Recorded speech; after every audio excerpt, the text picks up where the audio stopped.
Focus Report. Let's get the views now of our guest, Fabian Hincker. He's a lawyer at the Paris Bar. Thank you very much for coming into us.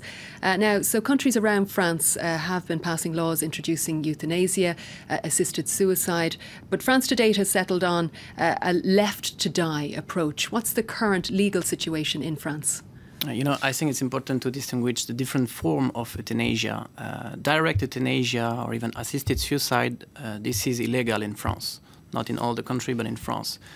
What we could call passive euthanasia, which is forms such as sedation or help to die, this is legal in France under certain circumstances, following the Leonetti law from 2005 and following a decree from 2010 which allows the use of sedation. The Leonetti law has changed the paradigm. It prohibits the use of intense medication and therapeutical obstinacy.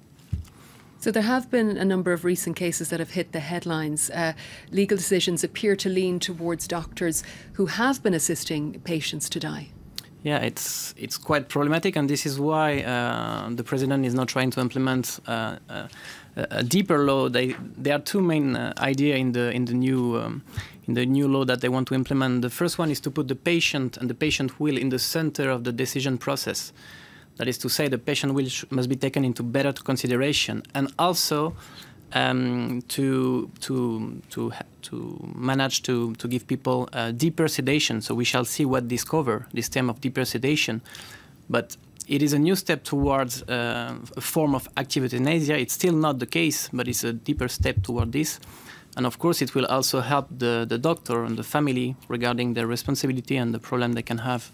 And what kind of legal conundrums have arisen with the law as it stands in France, where you're at the bar? What have you seen, come to court that has been raised as a conundrum?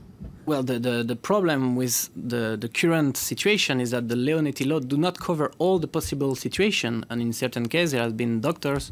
There's been a very famous case. Dr. Bonnemaison recently has been judged in front of a criminal court. And of course, there is the Lambert case, which is still pending.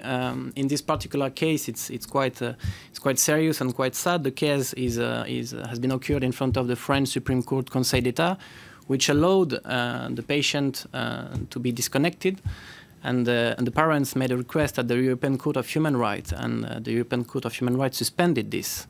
So it is still pending, and it's very important to mention the role. Our firm deals with lots of cases in this court, and the European Court of Human Rights has a very important role regarding the evolution and the modification of the legislation. So there are lots of cases, of course, because the law is still quite unclear.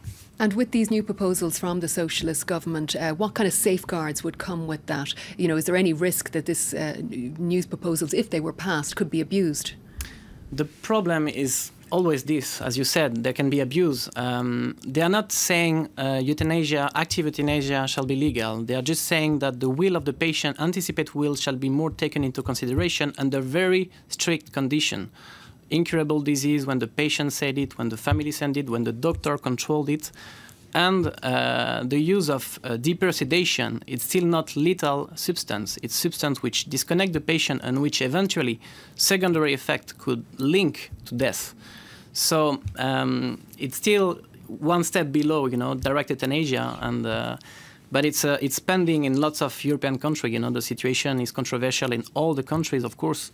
And the problem is that law cannot only solve this problem. It's a broader problem dealing with philosophy, with moral, with ethic, with what people believe or do not believe. And this is why it's so difficult to make legislation in this area. And just looking at countries like the Netherlands, Belgium, Switzerland, many of these countries have euthanasia or assisted suicide for over a decade now. Does that tell us the statistics? Do they inform us that mercy killings are necessary, that it is an imperative that a society needs to have them, or does it depend on a culture?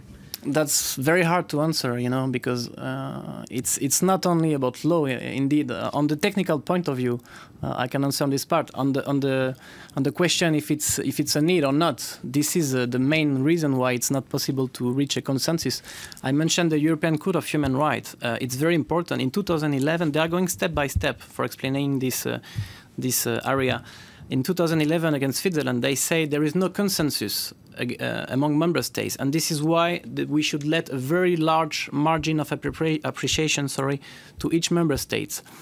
And as you can see, even the judge at the European Court, they are going step by step, but they cannot enforce a strict law. So it's in each country it's different, and it's hard to answer your question directly. Because it's a difficult issue. Exactly. Fabian Hincker, thank you very much. You're a lawyer at the Paris Bar. Welcome. Thank you very much to discuss the issue. Today's Focus Report with us.